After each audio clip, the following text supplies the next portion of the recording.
Hello guys, magandang umaga. Gawa ko ng fried rice guys. Nilagyan ko siya ng luncheon meat, itlog, at saka fresh corn. Yan, dito lang guys, aking simpleng fried rice ngayong umaga. Para sa aming tanghalian. Yan, nakita nyo guys. Simple na yan guys, oh. Yan. May hipon, may itlog, at saka may luncheon meat. Sinalo ko na siya guys. Diba? Maya konti, okay na to. At pwede natin ilagay sa rice cooker para mainit-init pa. Ayan, ganito lang guys. Nakita nyo naman yung ating hipon. Ayan, diba? Ayan.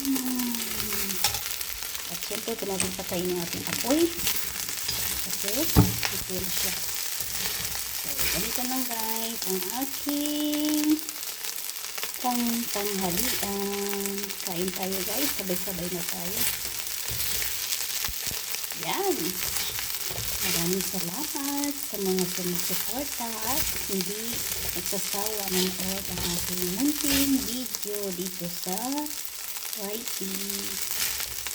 Bye-bye.